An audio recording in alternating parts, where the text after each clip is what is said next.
Hello and welcome to another episode of Distory with Kate and Kirk. Tonight we are once again over here at the Haunted Mansion. We have just finished off the Phantom 5 and have moved on to the teeter-tottering King and Queen. Let me flip this around, mirror, and let's see if Miss Kate is around.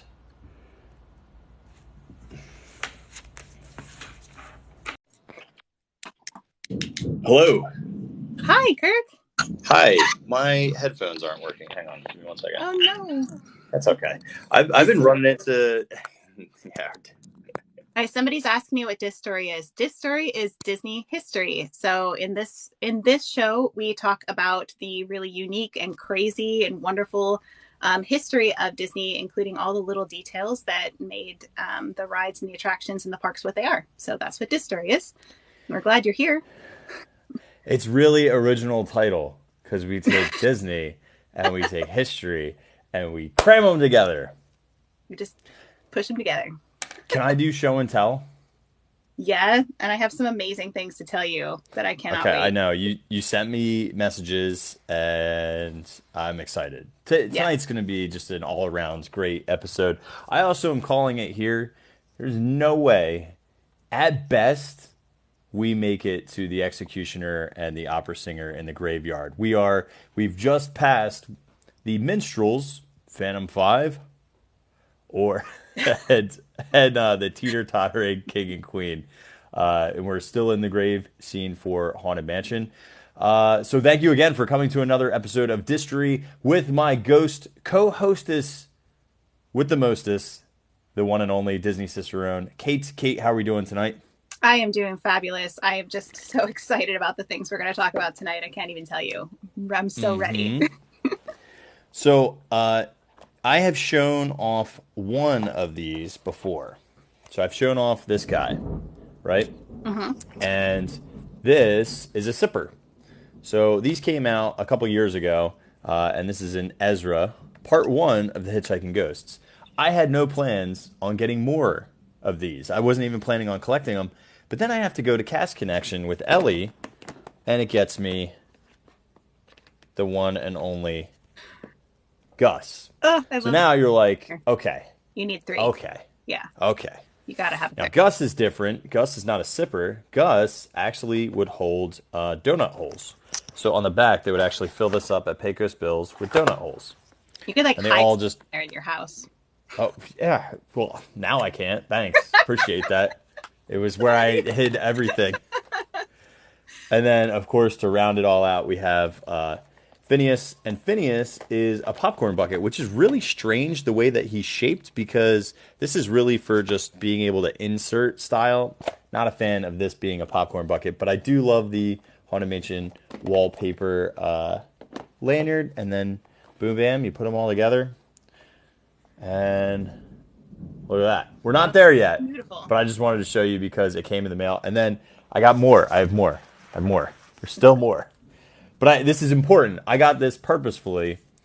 I did pick up a copy of this album, which, by the way, That's so if great. you're looking for a Haunted Mansion album, I recommend, this is my personal recommendation. There's actually a first pressing of this, which is a larger album from Disneyland, but it only comes with a 12-page book, where this one comes with a 24-page book, and it is a read-along. Whoop. It's a read-along. Thank you. Cat-like reflexes. Just, just like all those cats chilling out on the gravestones. But, I mean, the artwork is just phenomenal. And this one's actually also cheaper. If you get this version of the album, the kids version, the 7-inch size, this is only like $30. The other ones, almost 200, and you don't get as good pictures. So, just a word to the wise. It's Colin Campbell. Colin Campbell that did the artwork for that, I believe. Oh my gosh, it's tremendous. There isn't a lot of, I am one of the types of folks that likes to read, when things are made. And actually, if you look at eBay, a lot of these are drawn in by kids because these guys are not drawn in. And then on the back, there's also a Haunted Mansion that can get drawn in by kids as well. So it's hard to actually find an edition of this that's not all gunked up, because we know how kids are. Anyway, Yeah. but Savage.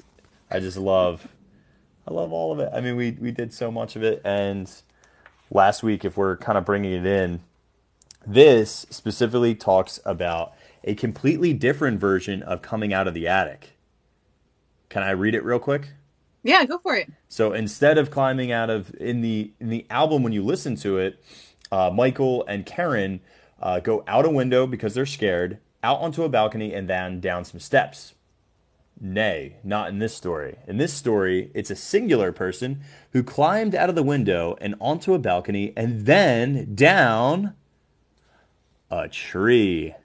Ooh, the trees. So the trees are there, and it's funny because if you look who they're talking about. And there's the trees. And then, of course, throughout this entire novelization of the Haunted Mansion, we're seeing our pseudo ghost host in almost all of the illustrations.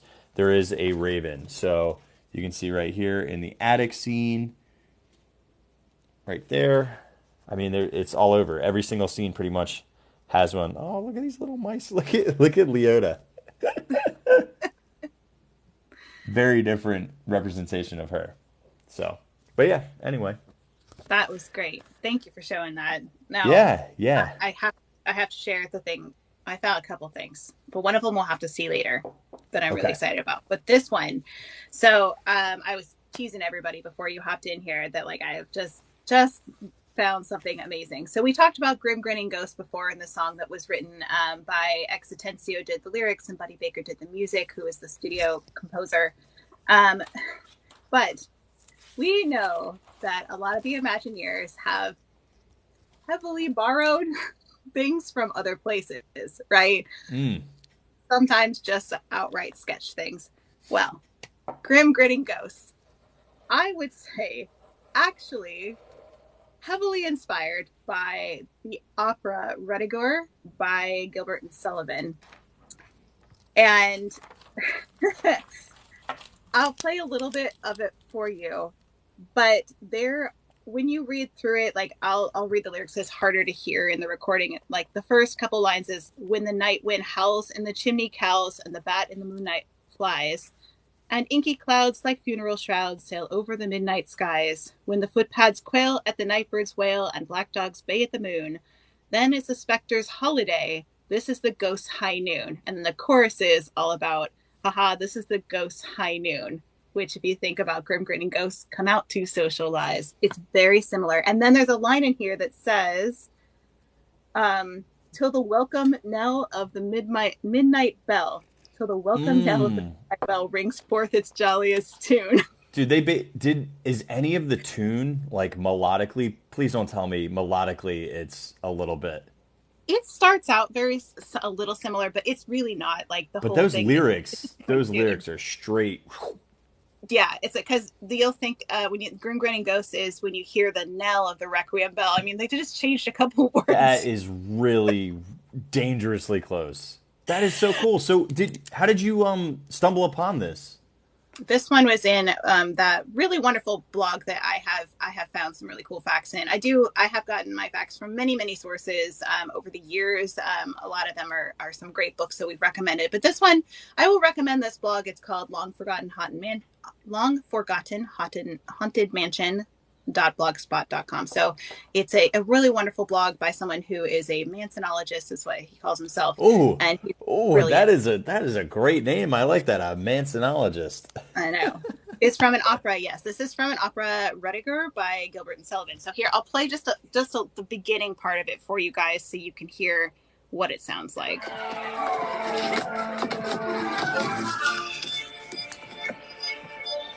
When the night wind howls in the chimney cars, and the bat in the moonlight flies, as inky clouds like funeral shrouds sail over the midnight skies, when the footpads quail at the nightbird's wail, and black dogs bay at the moon, then is the spectre's holiday, then is the ghost high noon.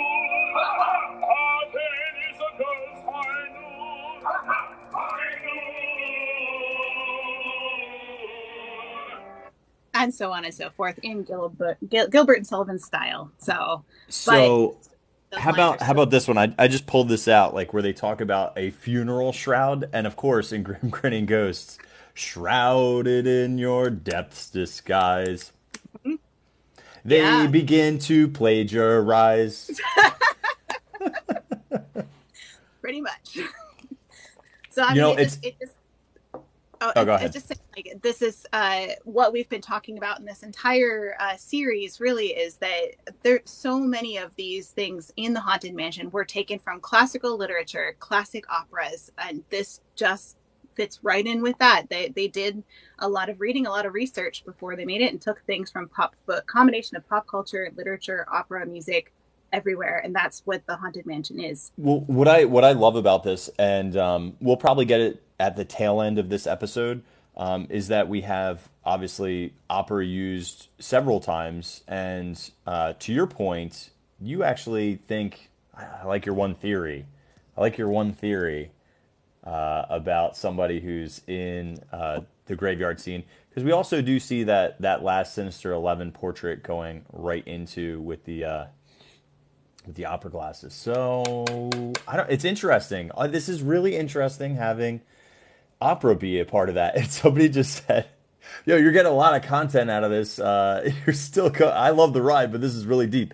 That's the whole point, right? So like, this series is definitely not you're like, "Oh, I really enjoy that ride." This is like, holy cow, these people are talking about the bark on the trees of the graveyard. Like, that's the type of show this is. So we know that this is not everyone's cup of tea, but we do know that there's a large group that still really likes to heavily geek out. And I'm going to be frank and honest.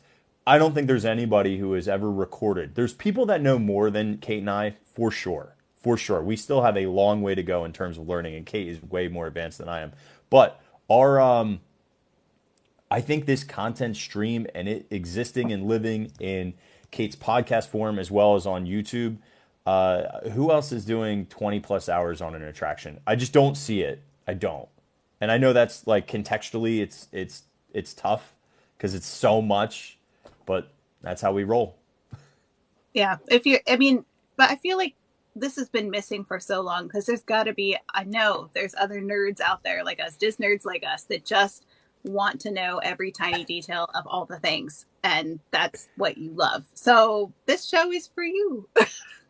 Yeah, I feel like so Michael said I knew next to nothing about the Haunted Mansion prior, and now I feel like a Haunted Mansion pro. So I love that. You know what? If you can go onto the Haunted Mansion, this is always how I feel about every single episode of this. And I take away, I am as guilty of this as anybody else. If you can take away one thing or two things that you can share next time you're experiencing or somebody else is going on the attraction, and you can say, oh, you got to look for blank, because that's interestingly enough to tell other people, then I feel like we've done our job. Yep, absolutely. 100% agree. That is awesome. Well, man, that is so cool. And I love that you found an original recording. Yeah. Well, but I mean, it's Gilbert and Sullivan, so it's around. It's been redone several times. It's Gilbert and Sullivan, for those of you who don't know. They're very, very famous composers, and they've written all kinds of operettas and operas and light operas, and I've sang some of their stuff in the past, so I do enjoy Gilbert and Sullivan, but they're not for everybody. But I love that the Haunted Mansion, Grim Grinning Ghosts comes from, it's inspired by it, if nothing else, really. So fun. Love it. Love it, love it, love it. All right, so setting the stage, do we need to go back at all? Or can we start where we left off? I think we can move forward. I do have a question from someone real quick I'm going to answer. Yeah, go for it. So is it true about the first closed room where the walls grow? Is that an elevator? We did do a whole episode about the stretching room, is what we call that. And it is an elevator in Disneyland. It is not in Disney World, because Disneyland goes down and under the berm, under the railroad tracks, and then into a separate show building. And the Florida one does not. You go into a room, they close the doors, they open the doors on the other side, you walk through. So there's more of that in our episode about the stretching room, which is both in the Distory with Kate and Kirk podcast that you can listen to wherever you listen to podcasts. And also it's on YouTube for Walrus Carp. It's posted there as well. So if you'd like to go learn more about the stretching room, feel free to go back and check that out. So I'm gonna use our little novel here to take us back to where we once were, because it's so fun to look at the king and the queen. And I'll read: down the path I went. I passed a group of singing minstrels, which they do not place the minstrels, and they don't call them the Phantom Five. Interesting. But a group of minstrels who paid no attention to me at all. A group of cats and a family of owls joined in spooky harmony, which they are singing just to the right in Disney World's version of the Haunted Mansion. There's 3 cats and 2 owls up in the branches. And then it says, I passed a king and queen teetering on a gravestone, which happens in both. And where we are going now is going to be up here in the upper right. And a hearse stuck in the mud. So we are relatively, we're just about to get there. We have the most important guys, the first. singing busts. We're doing them first. Yeah, we got to do singing busts, then probably bicycle, then hearse and mud-ish, right? Something. Yeah. Okay, so you saw a little bit of controversy over the idea of the Phantom Five that happened this past week on You are fake news. I don't trust anything you say. For those that don't know, basically, Kate and I are from the opinion that the singing group is not there's 2 singing groups, right? Well, there's a band playing, and then there's a singing group. So without being too confusing, we think that the singing folks are the singing busts, and the band is the Phantom Five. But there's a lot of confusion regarding that. Yeah. So I did ask one of my friends who's a former Imagineer. I asked him, I said, hey, can you give us any insight into this? What's the official stance of Disney? The official stance, because he was someone who worked on the stories of the rides and really protecting them. The official stance is the singing bus are now the Phantom Five, but I don't believe they were originally that. I think that they have become that. Like so many things in Disney, the guests start calling something, and then they just like adopt it, which we'll talk about a little bit later when we get to the hitchhiking ghosts and things. There's a lot of sometimes like fan mythology will drive Disney to actually name things or change the names of things. So the Phantom Five, the reason I think that they are called the Phantom Five is from this postcard from 1969, which is the year the Haunted Mansion came out. And on the bottom of this postcard, it says Mansion Melodies from the Phantom Five. And that is the earliest known reference to the Phantom Five that we have. So, right. So the truth is, it started out as the Phantom Five were the minstrels, or the bands that plays as soon as you enter the graveyard. But colloquially over time, guests, and it's just by happenstance that there is 5 and 5 for the busts and the minstrels that have now, and we've seen it on merch. It's wrong merch, but whatever, do you. We now get our singing busts being called the Phantom Five, which is wrong, but we're okay with it.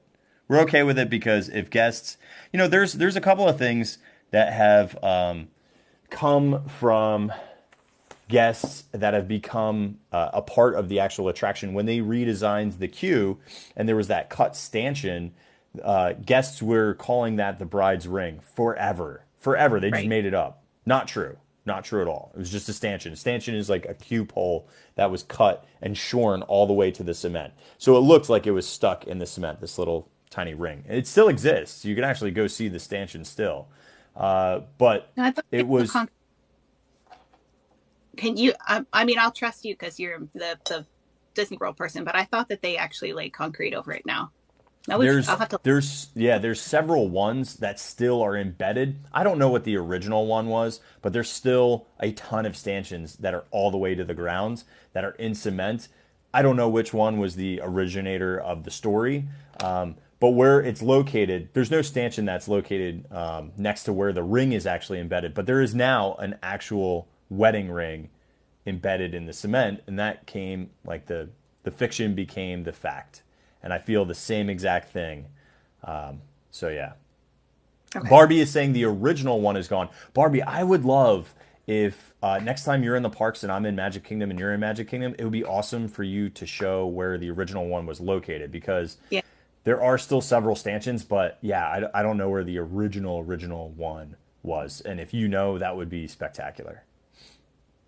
Joanne in my chat is saying, just so you guys know, we have two different chats. So Kirk only sees his and I only see mine. She says, so clearly there's a postcard from the 60s that shows the musicians and calls them the Phantom Five. Yes, that is correct. Absolutely. And that is the earliest known reference to the Phantom Five that we have, is referring to the minstrels and not the musicians, the minstrels, not the singing bus. Somewhere along the line, and I wish I knew when, people started calling the singing bus that. That just could be because they're more memorable. If you think about going through the ride, like how often do people even like notice the musicians versus the singing bus? They're so cool that people I don't think people, because here's my impression. You go on the left-hand side and I think you are 100% true. You look at it real quick, but because you're hearing Grim Grinning Ghosts, we're not just hearing music. If it was just music and there was no lyrics, I think there's maybe a shot, right? But because there's literally people singing and people heard the term Phantom Five and there's 5 of them, it just... I've also heard ridiculous stories about the Phantom Five and how they died in the mansion, which I can share. A ridiculous story that I have been told as rumor. So, oh, that's interesting. Yeah. I don't know if I've heard many of those. Yeah, it's not great. I don't like it, so I don't really talk about it. But we have to talk about it. So, are we comfortable with approaching the busts now? Yes, let's do it. I'm trying to find my photos, you know so feel free to. Okay, so everybody knows those really, really iconic singers that make up all of the busts on here. And we will talk about what the materials they're made of. We'll talk about the individual members of... So the Phantom Five is composed of, left to right, Rollo Rumpkin, which was Vern Rao, which Rollo Rumpkin is a Raleigh Crump, like facsimile name for the Imagineer who designed it. Uncle Theodore, who is played by Thurl Ravenscroft, which we actually do see the Ravenscroft organ is outside in the redesigned or reimagineered queue for Walt Disney World. Everyone knows that voice. It's the most baritone one, and it's the one that almost everybody says looks like Walt Disney. Everybody always thinks that guy looks like Walt Disney. But his voice is so iconic because he sang songs like You're a Mean One, Mr. Grinch, and he's also They're Great, because he played Tony the Tiger too. So probably the most iconic out of all of the Phantom Five. Then you also have Cousin Algernon, which was Chuck Schroeder. You have Ned Nubb by Jay Meyer. You have Phineas P. Pock, which is not to be confused with many of the Pock family. So Lucretia was a Pock too. And we see Aunt Lucretia, which is on the bottom right-hand side of the busts that are there. And originally she was supposed to be a part of the singing bus, but she was not included. And instead, her bust makes it into the library for the Disney World version. The library and also on the mantle in the ballroom, at least in Disneyland. She's also there. And the ones that follow in Disneyland, it's the ones that when you walk down the initial corridor after you get off of the stretching room, you'll see the bus that follow you. She's there too. So you get multiples. Also, something that I didn't know when we were in the grand ballroom, the gentleman who's sitting on the fireplace, who's also in Pirates. It's awesome to see the crossover of those two characters. When I rode Pirates the other day, I was like, oh, look, they're so close. Anyway. But the same kind of effect sequence here that we've already seen with Madame Leota is getting utilized for the projections, right? So remember, we're getting faces stuck basically in a vise, and they can't move their head, because if they move their head, it won't stick on a 3D model, right? Because these are, I believe they're made out of foam, like a hard, dense, like foam kind of material that gets projected on, and they're pretty blank. I do have a picture of them in a second. I'll pull up, but they're sculpted and molded. Projection goes on it, so they had to do a lot of like movement through just like a lot of this, but they couldn't move their heads so that the projection wouldn't go out of focus and go off of where they were stationed. So very similar to Leota, and it gives them like almost like a cartoonish appearance. Let me pull up. I got to pull up my pictures. Well, while you do that, I'll just mention that the idea of like statues coming alive or being haunted is one that is found a lot in history. There's a lot of times in history that we saw the idea of statues being haunted. I like this, the one of the, let me find it. This one's a really famous one. I cannot remember the name for the life of me. Some of you might recognize it. This one, I believe you like sit on their lap and they're supposed to like tell you things or do something for you. I can't remember. Kids, I don't recommend doing that with strangers. No. This is just like a disclaimer. This one's called the Pioneer Woman. There's a lot of lore about her coming to life as well. So the idea of statues coming alive and being haunted is a very common one in pop culture. And that's where they kind of got that idea for the singing bust. So here you go. Singing bust with projection. Singing bust without projection. Super creepy. But you can see how, what? Well, at least they have like a little bit of dimension, because that's why the Constance Hatchaway one is just not very convincing, because there's like literally no dimension to her face. It's literally flat. And that's why you see her and you're like, that's weird looking. And that's why they also hang up those curtains. So when you go by, you don't notice that her face is flat. I think it's more convincing when they had this dimension to the actual sculpture myself. Well, yeah, I mean, it's physically the nose and the cutouts for the eyes. It gives it like depth and feel. And the interesting part is with the mouth, right? The mouth makes perfect sense that can't be molded and shown, because the mouth is the biggest moving piece of the actual busts. Yeah. And then here's just a nicer, higher quality of all of the busts. So here's the fan fiction. This isn't true. This is not true. I'm telling you, this is not true. The fan fiction that I read and was told from multiple people is that the Phantom 5, this group, supposedly, was performing at the mansion, and lightning struck their equipment and zapped them all, and they were the only ones who were actually physically killed within the mansion. But that's not true. None of this is true, but that's what I've heard. So that's a fun story. It is a fun story. Disney people, story people. I appreciate that. Can we talk about why Uncle Theodore is the only one who is broken and fallen over? Well, I know that some people will say that it was an accident, but it was always planned that way. Do you have more information about it? I'd love to hear. No, I love that physically they wanted to show it cracking and dismaying, like showing that things are not always perfect, right? So like, because if you look at these, they're all really austere and really nice and manicured, and I love that one is completely fallen over. I did hear that some of the animation was a little bit wonky on his, so it framed a little bit better, but I've also heard here's the rumor. The rumor was that when they were sculpting it, they sculpted it wrong or something. But I don't think that's true. I heard. Like, so they did that to try to make it better. But I also have not heard that actually substantiated. So I think it's a bit more of a rumor than anything else. And then interesting about that, too, is that, the theme of beheading is all over the Haunted Mansion. This is just yet another example of someone who has lost their head.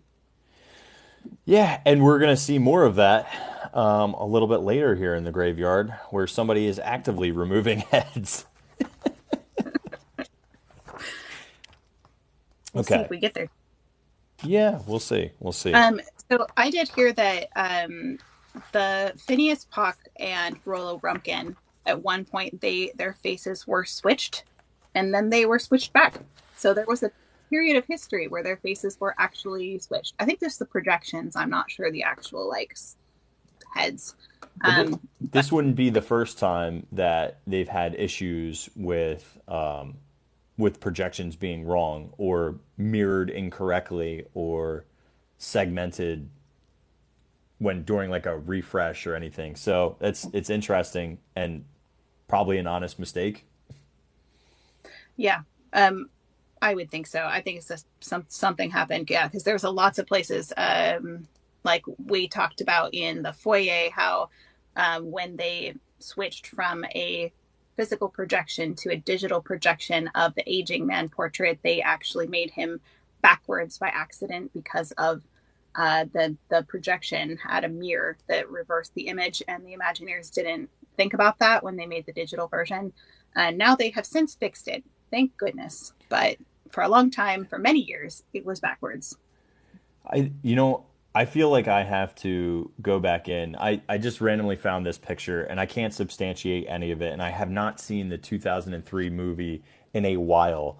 But they're showing that in the 2003 film that they had new busts made for interesting. Mark Davis, Paul Frees. Oh, yeah. Blaine Gibson, and then an actual Thurl Ravencroft. So he would be the only one that wasn't an Imagineer that ended up getting one of these busts. I don't know where they're from, and I'm not really sure, but I have it in my catalog of folders and files. That's really interesting that Paul Frees is there, not only because it's the voice of the ghost host, but he was also the voice of the ghost host in a radio ad from 1969 that was just advertising the Haunted Mansion. And I also have a note here that is he the one that, I don't know, I don't think he was there for Phineas Pock, because Phineas Pock was the proposed name for the master of the Walt Disney World version of the Haunted Mansion. Okay. Once upon a time. So yeah, I mean, that whole Pock family, there's so many of them. So I'm not sure, to be honest. I feel like I need to look at I've seen family trees before. I just don't have any saved. Well, and I Rollo Rumpkin and Phineas Pock they both have gravestones in the family plot in Disney World's graveyard outside. So Disney. Yeah, I've seen them. Also, all three of the hitchhiking ghosts are in the family plot, which is interesting too. I think they just added them over the years because Gus and whatnot, they weren't there before. I think that's after they added their names, which we'll get into later when we get to the hitchhiking ghosts. I don't want to get into that yet. Yeah, that's not going to happen tonight anyway. What's one thing I was thinking about? My favorite, I have a favorite, is Beauregard's. Beauregard's is out in the back. That one is like my absolute favorite gravestone because there's nothing. It's just his name. That's it. And it just, that goes back to the very, very beginning. It's the beginning of everything, of this being a walk-through attraction. Beauregard was supposed to be the actual butler that would take you through the mansion before it got turned into this Omnimover style attraction. So. Yeah. I do love that. I also love the Yale Gracie one just because of honoring Yale Gracie, especially because of how he was done in before his time by someone. So I love that particular part of the honoring of him, especially in the Walt Disney World queue. So. Do you know you can buy an Aunt Lucretia bust for only $65.99? It actually looks really good. I don't know where the height is. Okay, the 14-inch one is $149.99. These must be, I'm guessing these are printed. Probably. Unless, I mean, they look pretty good. Oh, yeah. 3D printed. But look at the detail on this. Well, yeah. She's a handsome woman.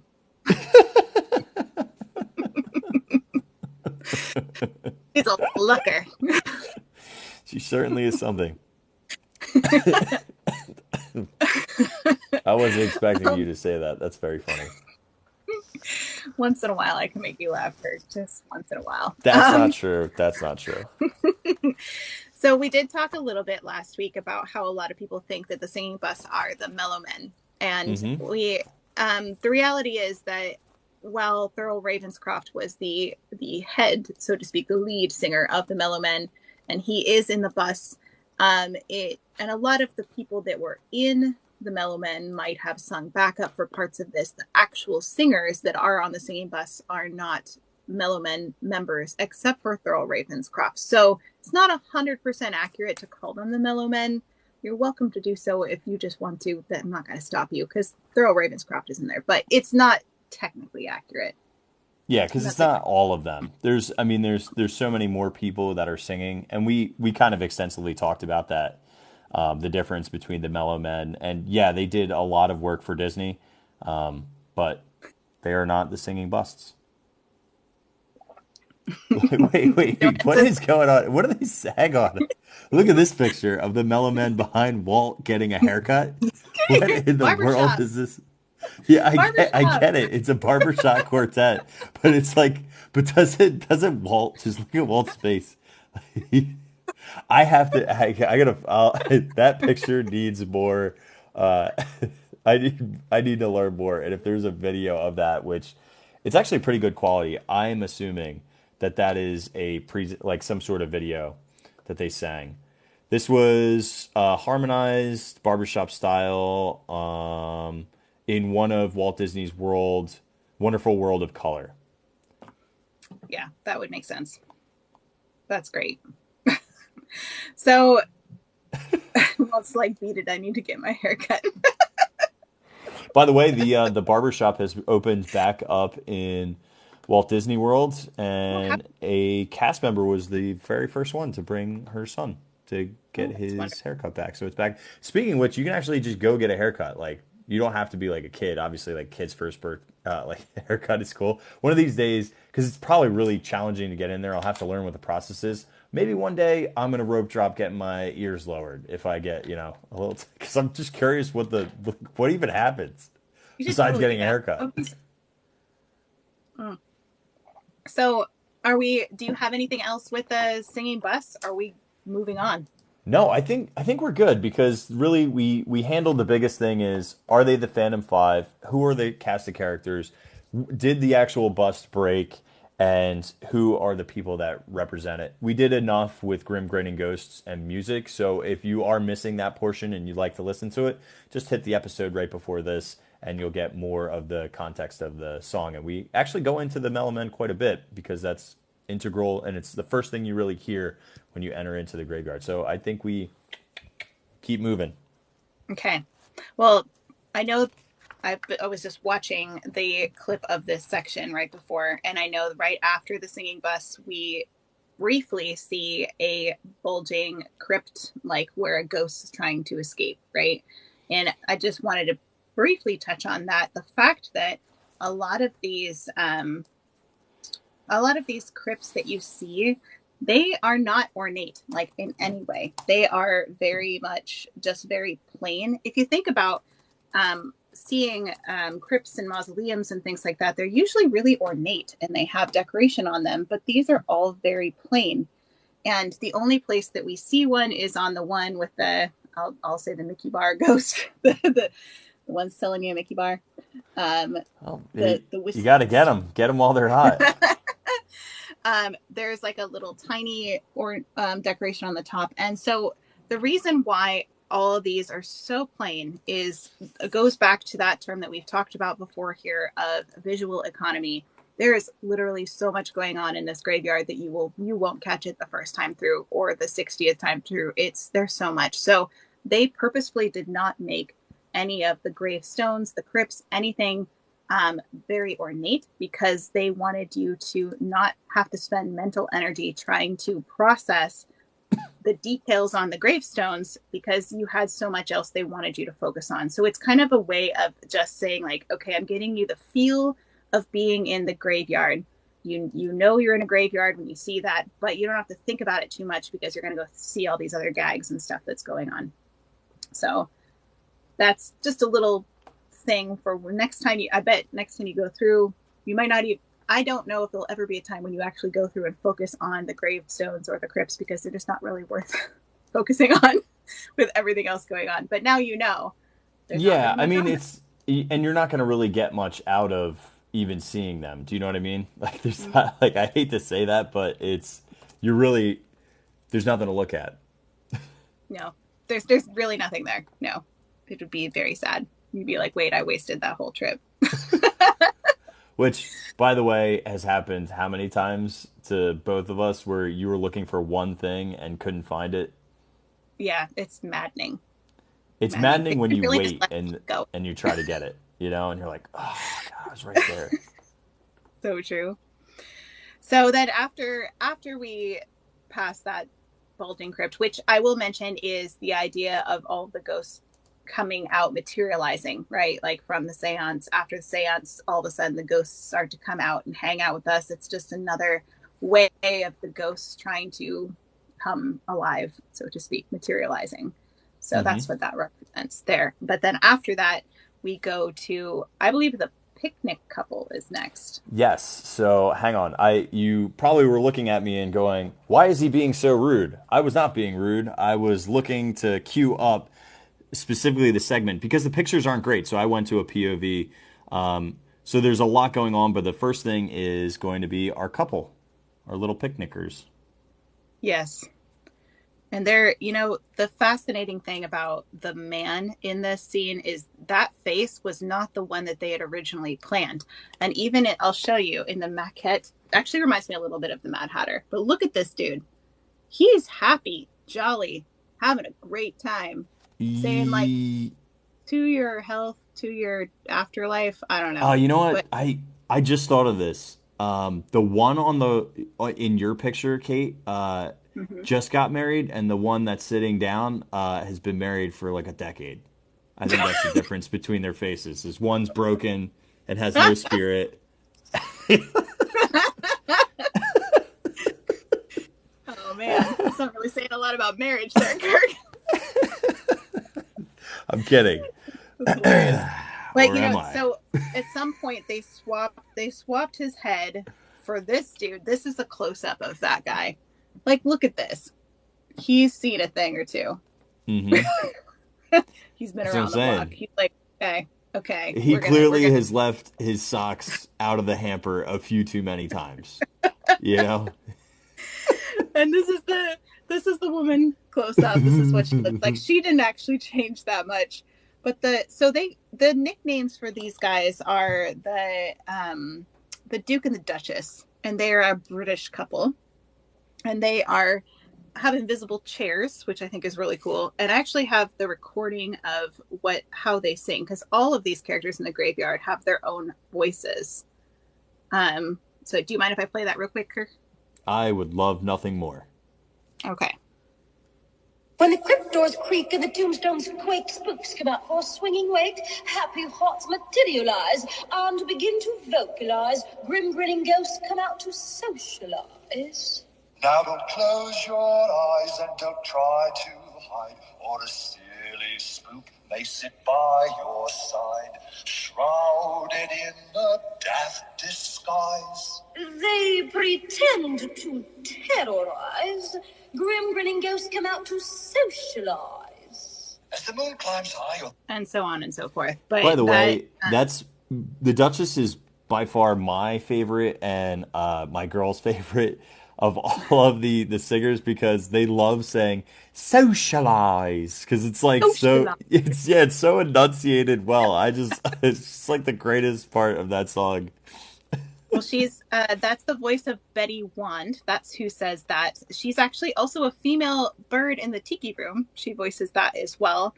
And the male's voice is Bill Lee, who I believe was part of the Mellowmen. No, he's part of the Mellowmen. So, like I said, it's in the soundtrack that they're singing this, but not one of the singing busts. So Bill Lee is that very sad husband. I'm never going to be able to see him the same way. I told you I didn't want to go to Olive Garden, but here we are. You love the fettuccine Alfredo. All right, stop. This is dumb. Anywho's, yeah. You can see the invisible chairs really well in this. This is the Haunted Mansion Holiday overlay. You can really see them. They're more illuminated from the back. And the drink that they're drinking is not wine. It is pink champagne. which is what is on the bottle behind them, or on the bucket. I don't know where the bucket is. Yeah, you can see she has, interestingly enough, like, wait, in your picture, what kind of glassware, what kind of stemware do they have? I'm not sure. Doesn't hers look like an old school martini glass, the type with the lip? Which I Let's see if have I can seen find. people drink champagne out of that. Now, more traditionally, people drink it out of flutes, but Well, you can see it here in the arm that comes out of the crypt, which we haven't talked about yet. But I think they have the same, and it looks like that well, so because your arm is our holding tea, our and arm our is arm. yeah, our arm is spilling the tea, you know? This is the Disneyland version that has drinking, I guess, champagne, not wine. A lot of people say wine, but it's champagne. Yeah, I mean, I That's would I would say that it's the same exact style of cup. Hang on, I'm gonna play this. I just want to see it in motion. All right, so now we turn away from the singing busts. Yeah, I mean that's not a flute style. no, it's wide. By the way, my favorite ghost is coming up. And they're all my They're so favorites, but They're all my favorites. How could you pick just one? So if I'm talking about the arm in the crypt, right? I just yeah. mentioned that Disneyland has the champagne and Disney World is spilling the tea. But I found this concept art for a ghost that I wish they had put in there, and I'm so mad that they didn't. But this is where that concept of the arm came from. Check this out. Like, how come we didn't get this? Now, is it pouring alcohol through a shoe?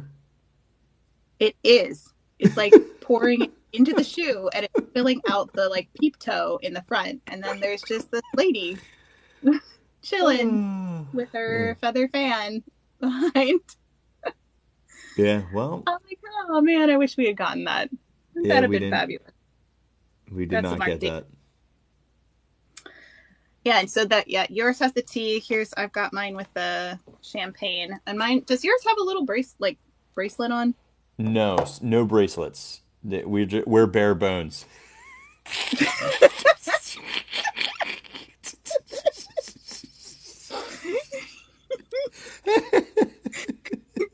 That shouldn't be that funny, but it's funny. Okay.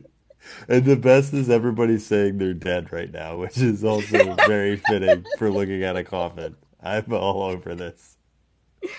Like we could almost like cheers. Like cheers. Here, well, Cheers. on your side, it'll actually look. Ready? One, two, three. Boop. Oh, we're such nerds. Okay. I have a great picture too of the. Let me see if I can find it of what it looks like with the lights on from behind. Let me see if I can find it. Here, talks amongst yourself. I Now, gotta find. okay, so ready? I wanna call out because J Rod on here. I think you're 100% right, J Rod. I've just pulled this up. J Rod says that he thinks that this glass is actually a coupe, and I think that's 100% a coupe, which Yeah. was a champagne style glass with a shallow bowl. I think you are 1000% correct that that is a coupe. A coupe Here's for the a couple. spoiler alert. There's not much behind that crypt. It's just like leaves. It's literally just an arm with leaves. You can see also the bodies of the couple, the Duke and the Duchess, if you will, behind them. Yeah. Although that's their official name. Isn't that interesting? Yeah. That is cool. I love all those pictures where it's like behind the scenes you literally can't see. Not me You know thinking what? with chickens. One of the most embarrassing ones of those because it just looks so bad is Uncle Orville from the Carousel of Progress. I'll hold Yeah. off and I'll pull a picture of that up for later, but you just have to see it because it's so upset. You know what? I'm on a tangent. So, all right. continue on while I look at this because it's just so absurd. You have to see it. Well, I'll talk about the bicycle ghosts real quick. So, because Okay. there's not a whole lot to say about them. The bicycle ghosts are, of course, the ones that are behind the party goers, and they're just going round and round for all eternity. And there's 2 single and 2 tandem. And then they are also the same ghosts that are in the ballroom window that we saw going around. Exactly the same. These ones have ping pong eyes, and they used to moan until the 1980s. So this is what they look like. Here's one of them on their bikes. Feeling like a villain. They're like my absolute favorite. They look ridiculous. Hang on. I'll do the POV of the ride so you can see them in motion because clearly the effect looks a lot better when they're moving. Hang on. Let me go back just slightly. Yeah, this is obviously with the lights on and stationary. So just hanging out on bikes. See how you can see them spinning around. They're so good though. They look amazing. And then this one is what it looks like up close, which just makes me really happy.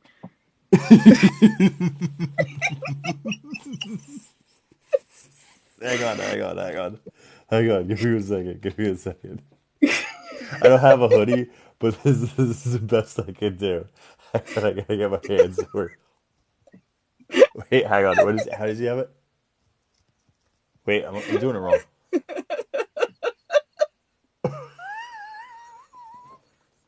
is the greatest picture. It might be the greatest picture I've ever seen. They win. They win.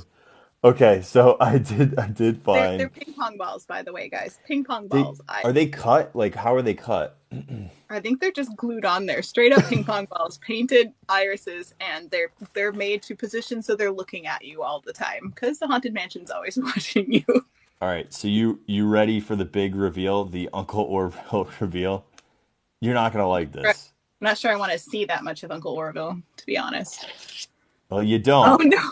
Because he straight up he's got feet, ankles, thighs, and absolutely nothing else. Like there's just nothing in there. It's so weird. What happened to you?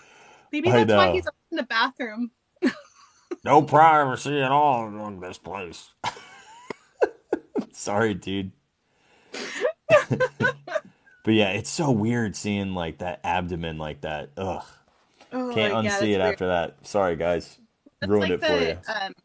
How Red, in Pirates of the Caribbean, she didn't have a torso either. She just had like a pole that went down the middle that all the wires went up. And so they had to build a corset for her so that she would actually have a waist, not just like, nothing in the middle. So that was Alice Davis who made that so that she would have a waist too. So I think it was common for them to not build fully the torso for them. I wonder if it's because of mechanical things so they can service them. I think so. Exactly. What's the point of encapsulating something that you would want to be able to have access to? Do you know what I mean? Yep, absolutely, 100%. Yeah. So we haven't talked about the Phantom Coachman yet. Do we want to talk about Phantom Coachman? No, and I have a great picture of that right now. You said no, you wouldn't want to talk about it, or no, you're good. What I do? No. I said I have a picture of the Phantom Coachman right now. Okay, so the Phantom Coachman was a mythical character from Irish folklore originally, and so in the movie Darby O'Gill, if you've ever seen that one, there is a Phantom Coachman that kind of comes down. This is a still from the movie, and then he looks like this, right? The headless dude. And the interesting part about this was the banshees that were in Darby O'Gill. Just a little side note: banshees that were in Darby O'Gill, they used the same sound sampling from those banshees for the corridor of doors in the Haunted Mansion. Really? So, fun fact. Yes. Isn't that interesting? They also did Nosferatu in 1922. That one also had a Phantom Coachman. And then there was a comic book series in 1954, which heavily inspired this concept, I believe. And so you can see this one's called The Horror Holds the Reins, my friends. Horror Holds the Reins. And oh, Kirk, you're gonna love this. I was just like tickled when I found this. Okay, so here's just like a little, just some pieces of it where they kind of got the inspiration. But this is also in a comic. Kirk, this does not have anything to do with the Phantom Coachman, but I found this. Kirk, look at this. Look, it's Hatchet Man. Yeah, wow, they look so close. They're the same person. That's It's totally stolen. it's stolen. Yes. Oh my gosh, they literally, wow, holy. That is not even, this isn't inspired by, this is straight up, they Sketch. took it and redrew it Traced. and took away Yeah. the cap. Wow. Yep. Isn't that crazy? That is so, the old witch, that's gonna be his name now. The old witch. Which, Now, Isn't is that that wild? also a part of Horror Hold the Reins? I think so, but I'll double check. I'm Well, pretty sure. I'm looking at the inking and artistry. It looks next to identical. You know what I mean? Yeah, like because this is another Holy one cow. from it. Yeah, I'm pretty sure it's all from it. Um, Disney Spook says you can copy my homework, which is change a little bit, like plagiarism. Do you guys remember that? I was always the person who was copying homework because I never ever did my homework because I was like, this is stupid. You're never gonna do this in the real world. And they're like, I'm gonna fail you. I'm like, what is that gonna do? What does that do for any of us? Does nothing. I never got through F's, but who's So getting sued? Aaron, nobody's getting sued. They've gotten away with it. the idea of the coach, we also I don't know what's saw that. this is more of like a happy Phantom Coachman, right? We saw this concept art earlier with the ballroom scene. Right, Right. right. Which our Phantom Coachman opens up the door actually in the ballroom, and you notice that it's almost identical. Let me flip this around. This concept of coffins sliding out of a hearse and spirits coming right out of it, because that's exactly what happens in the ballroom scene. Is that front door that's open, or it wouldn't be the front door, but the back door that's open. It's literally this exact scene minus ghosts here, and literally just ghosts entering into the ballroom. Right. And this one's I think it's a 1969. Let me double check. Whoop. A 1969 souvenir book that they had, and this is the back of it. Featured the Phantom Coachman. He's had a bit more of a presence back then, I think, than we now. Because like you don't really hear about the Phantom Coachman of the Haunted Mansion these days. But No, it was no, more of a nobody ever mentions that. I think, you know what? Hang on, let me look at. I feel like they mention briefly in this little tiny book too. Oh, and of course, one of the inspirations for it, the idea, also this of like headless horseman kind of deal too. Look at my record. I'm glad you like it. The so here's our Phantom Coachman who actually looks very much alive, and same with the gal he's with. But interestingly, our old man ghost is a legit like old school sheet over the head style ghost, like a true specter style ghost, which is I love them. interesting. They're so cute. I actually have something in here that like I'm gonna flash it to you real quick. We'll talk about it. We might not even make it to next week because we're already at an hour, but just real quick for you. Oh man. Interesting. That is Yeah. interesting. Can't talk about it, but Teaser. interesting. Mm-hmm. Teaser. Yeah. But I think this is some concept art too of kind of like a Man, he really got the full court press, and he doesn't get any love. Like no one no. cares. Nope. Nobody talk, but we talk about him. We're the Yeah. ones that are Phantom Coachman. We are here for you. And they did have in 1990. They were playing around with the idea of featuring him more like this in the load area. They were going to have a big giant Phantom coach that would be outside the window in the load area. But that never came to pass, unfortunately. But it would have been really cool. Yeah, it would have been. But here we are. There is some really cool things though from this scene, which I think this is kind of where we have to wrap it almost. Is do you think? Do we stop at the coachman or sea captain? I feel like we have to stop at the sea captain and not even get to the mummy and the deaf ghost. We can't even. While that's what I'm saying. So I feel like we can only really go to. I don't know anything about the woman. And I do know who's to the right of the guy who's falling out, who actually has a name. They have names for the tea drinking ghosts. Oh man, I can't even read my own handwriting. God, it's terrible. I don't know their names, so you know their names. Oh, the tea ghosts. Yeah, so the tea. Hang on, let me show a picture. Let me show concept art here of. This is old school tea drinking ghosts. Oh yeah, I love that one with the guy with the chain around his neck. That makes me happy. He's just so cute. He is very cute. I want a little plushie of him. Wouldn't that be cute? Of what? Like a little plushie. Like a plushie? Oh my gosh, yeah, that would sell really well.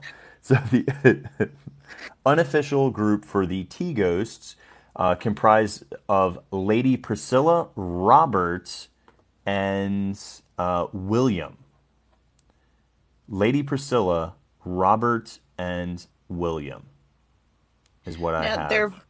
Their voices are Betty Wand again, so it's the same voice as the one that's at the table for the Duchess, Ernie Newton, and Bill Days. So I know they're like actual names of their voices, but not their So interesting.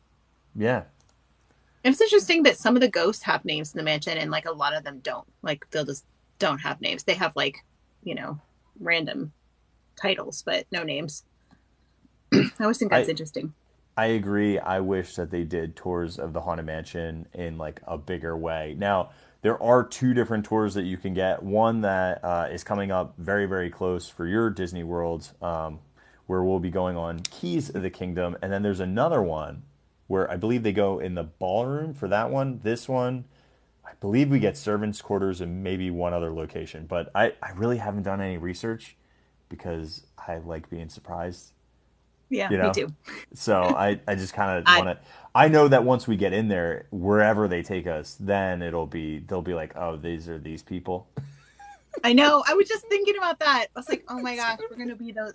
Or we have to be really careful to not be like, yeah. Isn't this where they did this? This is what it's gonna be the whole entire time. So our friend Ellie got a chance to go and ride the Haunted Mansion. With the lights on, she got to tour and actually physically walk. She was talking about how the endless hallway is actually 60 feet long and then 20 feet behind it with that additional section with the candelabra that's floating. And she also said she got to walk on the stairs for the endless staircases and pet Bones, the dog in the graveyard. I'm like, why isn't, like, people would pay good money to do that. People would come to the parks at 5 o'clock in the morning and pay a ridiculous amount to do that experience. I've never been so jealous of someone in my life.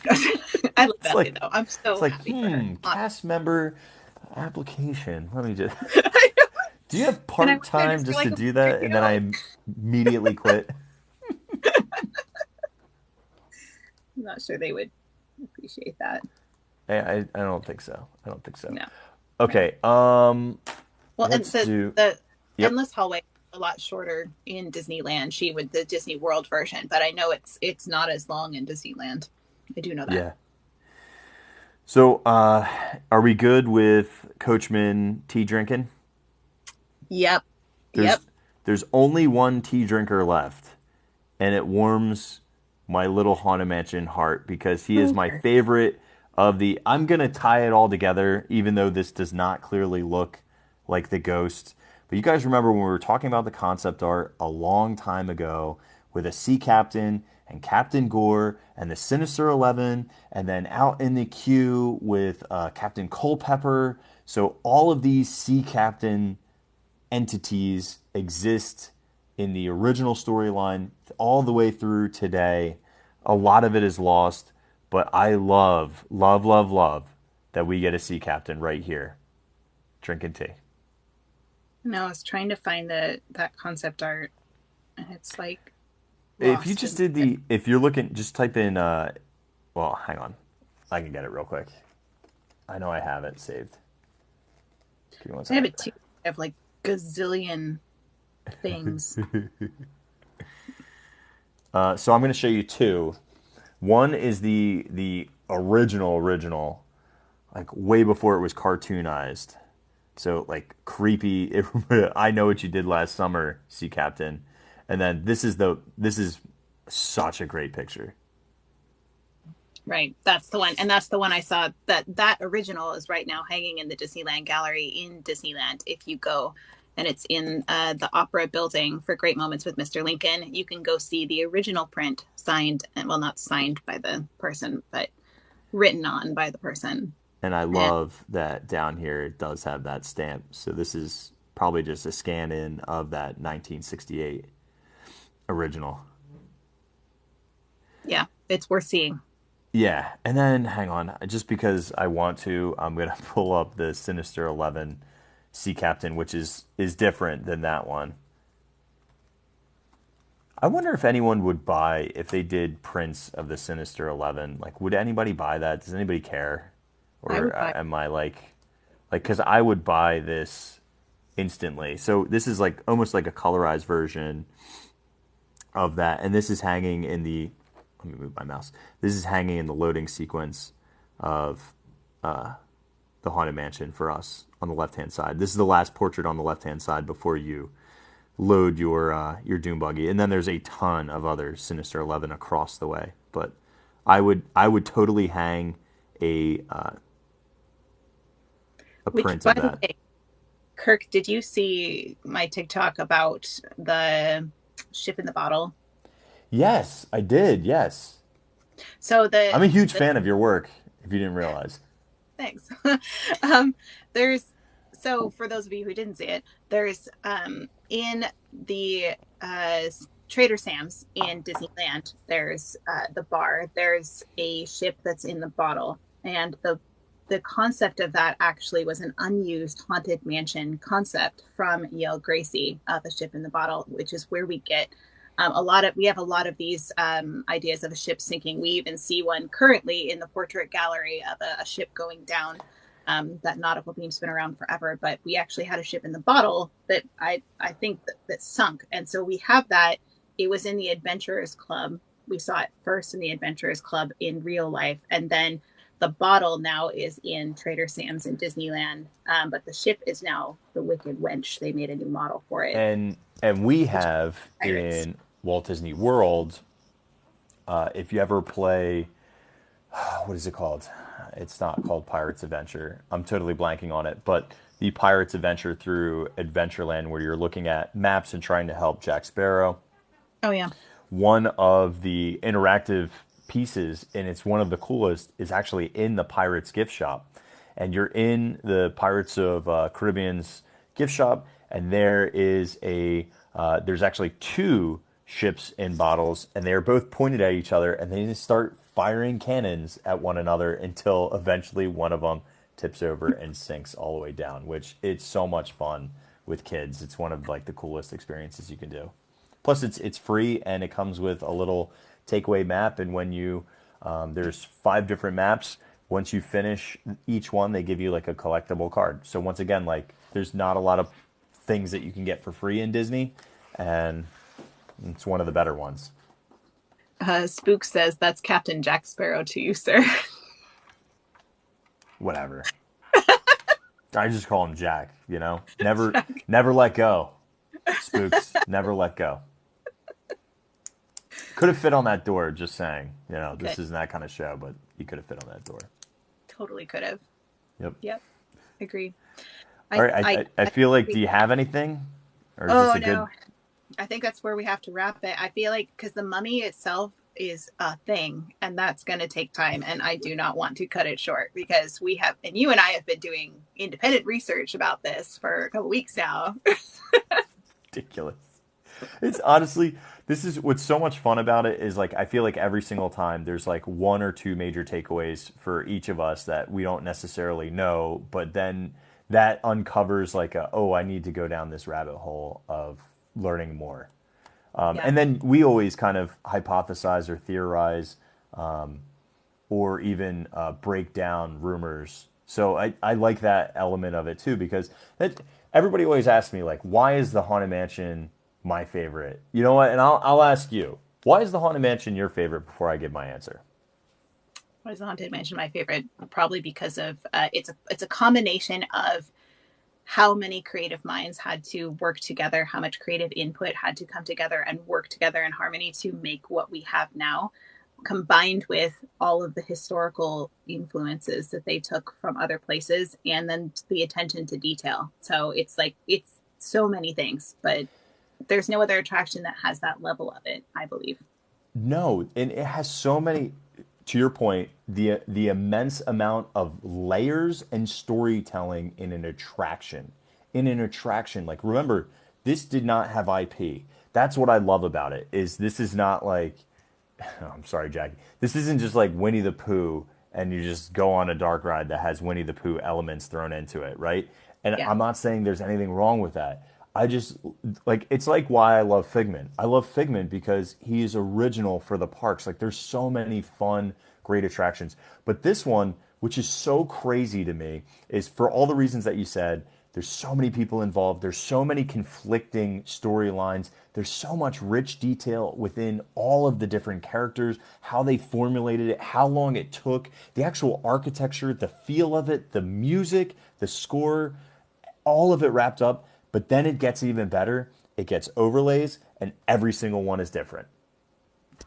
Like, we're and it not also, talking little bits. We're talking massively different.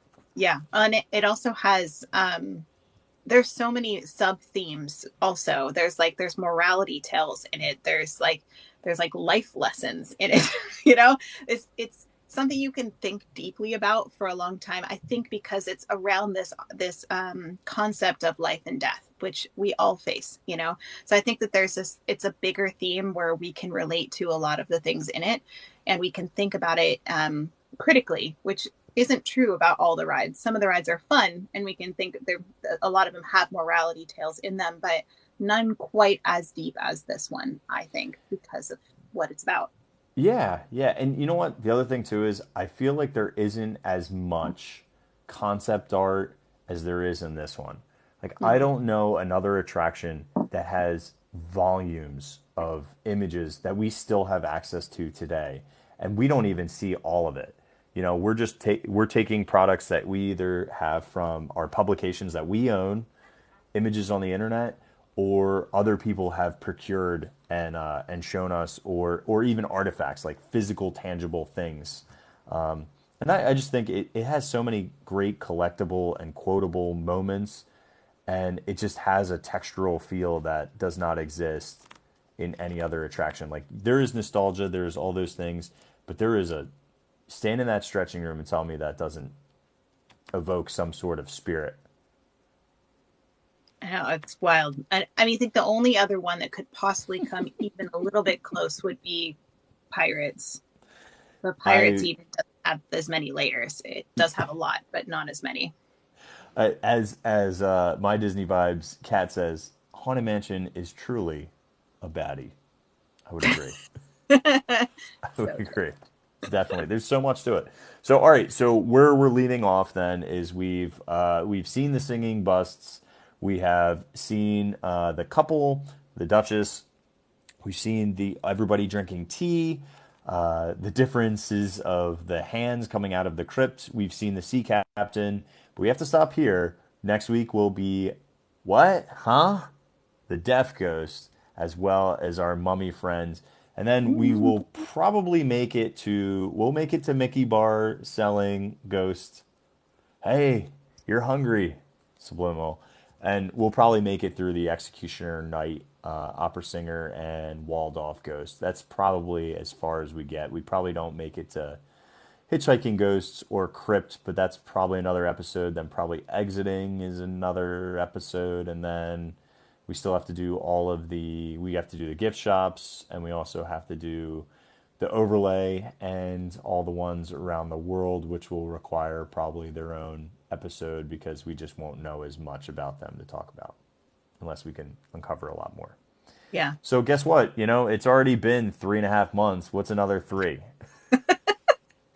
I mean, who's counting? Like, we got all the time in the world, so we might as well go nice and slow and hit all the things, right?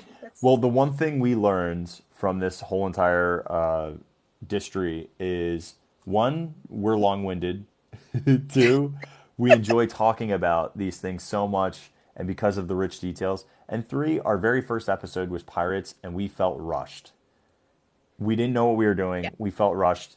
I promise you, we're not going to do pirates next because we already did pirates once. We'll go to a different attraction, switch it up. Maybe we can ask Discord or somebody to be able to give some feedback and have it take it to like a vote on like maybe several topics, and then you can do like little emoji icons for picking which one, and then go from there. But pirates, we're going to have to go back to pirates and give that another solid 4 months at least. Yeah, for sure. At least. At some point. Yeah. Yeah, Big Thunder would be a good one. There's so many amazing attractions, and I will die on the hill that we need a Big Thunder live action film. Tell the story of Barnabas. It needs to happen. Yeah. Oh yes, for sure. There's it's that one, and they don't have really Western films, and I know probably Westerns aren't as marketable, but guess what? Everyone would go see the Big Thunder film. It's not like Jungle Cruise was really boat movies that take place in the 40s and 30s are super popular. Do you know what I mean? Yeah. Just throw The Rock in it, we'll be fine. If they don't blow the storyline, it will be great. Like Jungle Cruise, I think they did that really well. I think they respected the ride and they did a very good job with that one. That's why it was I agree with you wholeheartedly, and honestly, I'm going to do something uncalled for tonight, and I'm going to watch the Eddie Murphy version of Haunted Mansion because it is brutal, and I remember it being brutal years ago, but I feel like I need to give it one more spin just to see their take on certain character roles. I know it's terrible. They need to redo it. Aren't they redoing it? Yeah. I swear, they're redoing it. Mm-hmm. Hopefully right this time. I mean, yeah. I feel like the Muppets Haunted Mansion was more right than the Eddie Murphy one, quite honestly. One of my favorites is that instead of in the stretching room, the bricks being bashed by a woman who was so scared with fright that she made a exit out of a chamber that had no windows and no doors, which is also false because there are windows up in the attic, but whatever. Yeah. I like the goat. The goat is so funny. The goat scream is it's great. I mean, they did such a nice job, and I love. Also, talk about morality tale. Gonzo at the very end, huge morality tale about what's important and what's significant in life. As he's aging, watching Gonzo age prematurely is ridiculous. It was a little creepy. So not gonna lie, that's probably the most terrifying part of that. And my kids were like this, they didn't want to watch that. He's all withered. Oh, Kermit, I miss you. Friendship is truly... Oh, God. Yeah, that was wild. But the goat, my kids crack up. My daughter, my youngest, who's 7 now, she will just talk about it for days after we watch that. Scream, and she'd be like, I'm being the goat, Mom. When it first came out, no joke, we probably watched it a good solid 15 times within the first 2 weeks of it coming out, and the girls were so excited. They know how much of a freak I am for the Haunted Mansion, and I took them on when they were 1 and 2 years old to the Haunted Mansion. They just went full bore right into it, and they absolutely love it. So much so that they've become these little because people always get freaked out. Adults or even, younger kids who are, 10, 12, 13. And it always happens. We'll be in line and you'll hear somebody really trepidatious, and the girls, they'll be like, it's okay. It's more silly and fun than it is scary. And I'm like, I love these kids. That's so cute. They're definitely their daddy's daughters. When I was in Disneyland and I was with the DVT crew, we of course they creep the mansion. That's like their thing. Is they're the last ones on the mansion at night, and yeah. So I was with them with my daughter, and they're just like, "Have you ever been the last one on the haunted mansion?" She's like, and they're like, "Do you want to be?" She's like. So they let her go absolute last, and she was like, she still talks about it, about how amazing that experience. Core memory. Fun, and I love that they wanted to make that special for her too, so which was really fun. Yeah, so. I mean they're so used to going on it. That's like such a special thing. Alicia, you have to watch the Muppets Haunted Mansion. If you are a Haunted Mansion fan, and if you like Muppets humor, it's the perfect marriage of that. I love Kermit and Piggy dress up in couples costumes, and Kermit's like really irritated that he had to do it. So good. And then I hate to say it, but Pepe is the new Rizzo the Rat. He just is. It's fine. I like him, but you know, he definitely replaced Rizzo for now. He did. Yeah. But you'll recognize a lot of Haunted Mansion history, though, if you've been listening along with us. And then you go watch Muppets Haunted Mansion, you'll be like, oh, that's that Imagineer. Oh, that you'll see a lot of that stuff that we've been talking about, because they integrated it pretty well in a lot of that movie. They did a good job. I like their representation of Constance too. It took me a while to really like fully appreciate it.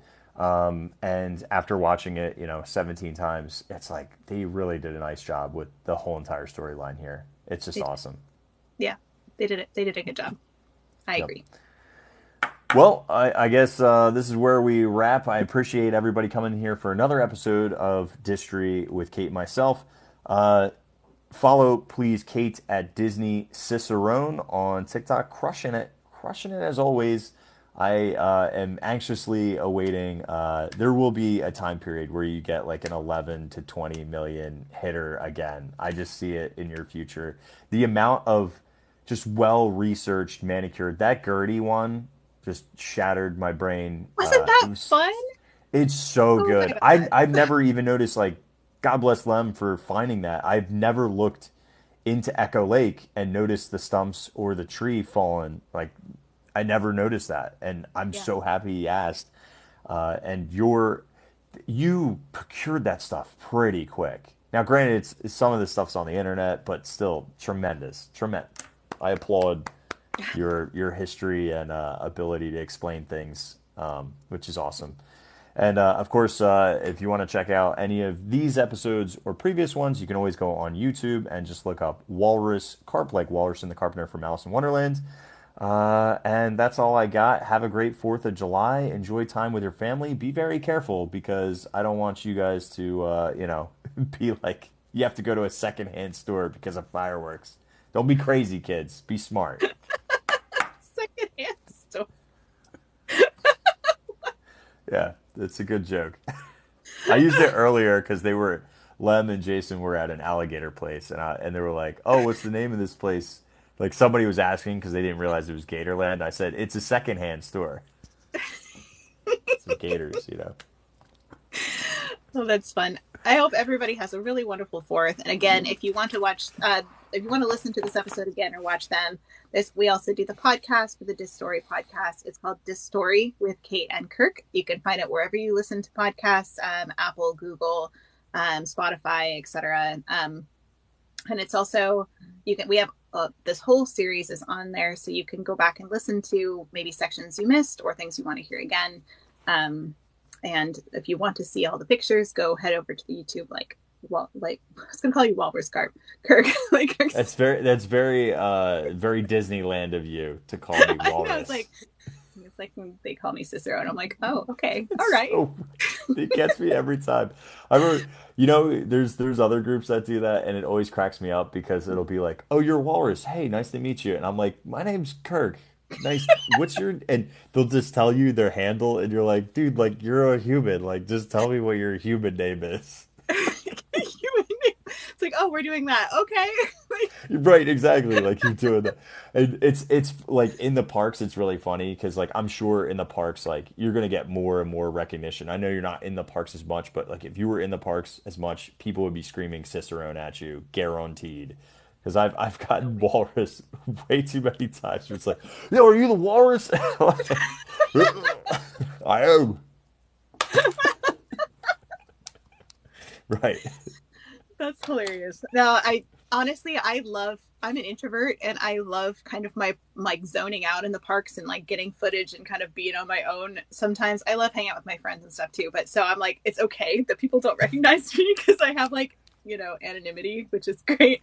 It might not Well, last you know forever. what? You don't put your, I mean, there's, I would say maybe 40% or maybe a hair less, you put your physical, like your appearance and stuff on your videos. A lot of them are just your melodic voice. I bet people would recognize you more from your voice than necessarily just you. Does that make Yeah. sense? Like Yeah, that's I think your voice is so iconic. We've talked about that oh, before. It's just thank so melodic and iconic that I think people would be like, "That's a Cicerone."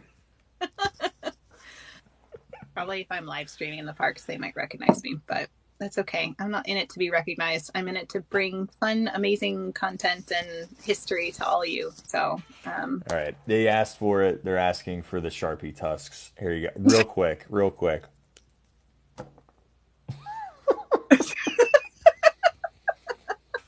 I need to figure out like you know how they have like Mickey ears. I need to figure out like a good way to do tusks that could change, but not ones that go in your mouth.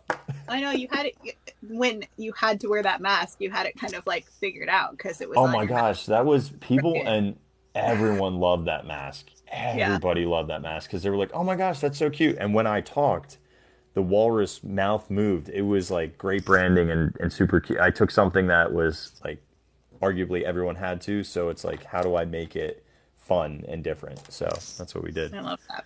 So I'm I'm so glad you guys like that. oh, Angela says she really enjoyed this. Thanks, Angela, for tuning in. Yeah, thank you so much, everybody. I Here. know a lot of people really enjoy because there's not a lot of streaming content that happens on Fridays. It's just a little bit. So here and there, it's always nice to be able to spend time with everybody. Yeah. And this is, I think this is better than just like we have purpose every week, and every week I look forward to this. This is Yeah. like a great intellectual discussion, which I think doesn't happen enough in the parks, and it's mainly focused on what's new, what's the breaking news, what's the latest snack, the first to go on a ride. Like it's too much of that and not enough of appreciation for the things that we already have and Yeah. how they got there. Yeah. And really highlighting all of the people that made it happen, all of the Imagineers and the wonderful creativity of all of these artists that just never get the recognition they truly deserve. So if anything else, hopefully the show would do that for those forgotten artists of Disney.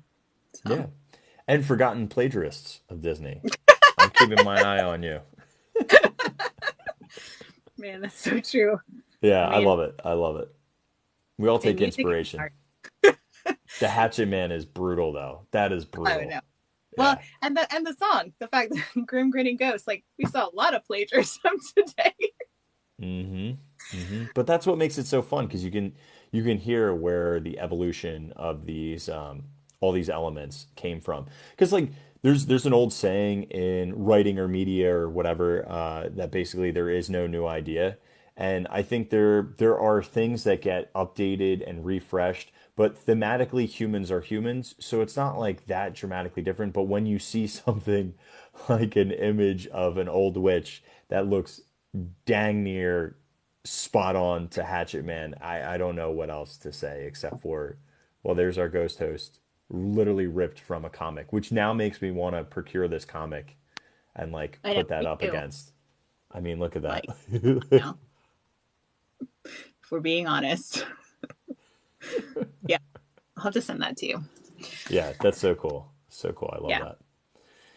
All right, kids, you have a great 4th of July. And I don't know if I'm doing Tuesday, Wednesday, or Wednesday, Thursday next week. I'm trying to figure out because I'm going to stay over. Gas is so expensive now that it's just cheaper to get a hotel room. And so I'll be doing 2 back-to-backs next week, which I'm excited about. That'll be nice. Get to Well, do late and the night. week after that, I'll be in Disney World with you. Oh, So not looking come forward to out. that. No, that's going to be so much fun. And Alicia was so sweet to pay for our keys of the kingdom, and we're going to Yeah. freak out and take so much content in the places that we can. We know we can't stream it. That's okay, but I will film as much as I physically can. Yeah, me too. I know we're going to take just like so many. I need a new phone already. I can already feel it. I can't wait. I'm so Yep. excited to be there, and I Hmm. can't wait to see you and all of Disney World friends, and do some live streaming too. And I know that you're, maybe it won't be doing all your live streaming that week, so maybe I'll be a poor I substitute would for. I would be 100% okay with if you're Carpe Diem. It's up to you because it's going to be your day anyway on Monday. If you wanted to stream that whole day, it's yours. If not, we can trade off when you're feeling Oh like, no, dude, I I don't want meant to like hold a camera. days you're not there. I meant like later the Oh, week. You can oh, stream dude, that day. oh, Please dude, do. I'll get probably after get it, content. dude. You do I'll you remember? probably do that day. Do you remember you were so nervous the first time that you went live and it was in I Disney was. World and you were like, I don't know if I, and I'm like, just do it. Trust me, you're Yeah. amazing and you have so much to talk about. And you had like 150 like your first day and you're like, I don't know what I'm doing, but I really appreciate you guys. And you just crushed. You crushed because you're just so honest and you're also just filled with so much knowledge. But then it ekes through in the enjoyment and passion that you share for it. It's really hard to fake that stuff, Yeah. and I Yeah. think it just like your genuine reactions to things and emotive responses, even though you've been to these places so many times, it's we get it. Everybody gets it who really is a huge Disney Parks fan. So, you know.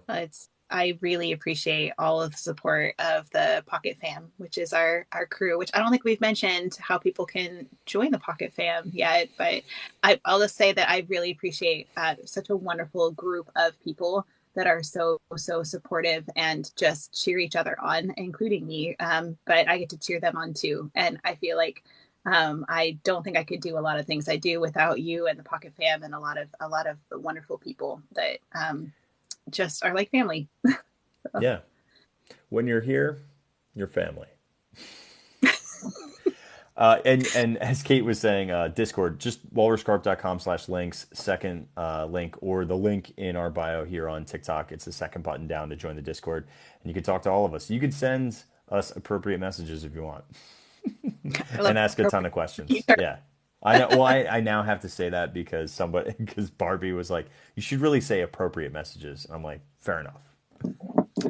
That's wise wisdom Yeah. from Barbie. Very good. Yes. I'm taking it. So, all right, guys, have a great fourth, and thank you again, Kate. Super, super appreciate it, and thank you Yes. everybody who Thank you. joined us tonight. Super, this was awesome. Again, It was amazing. Thank you, yeah. everybody. Have a wonderful 4th of July, and we'll see you next week. Bye.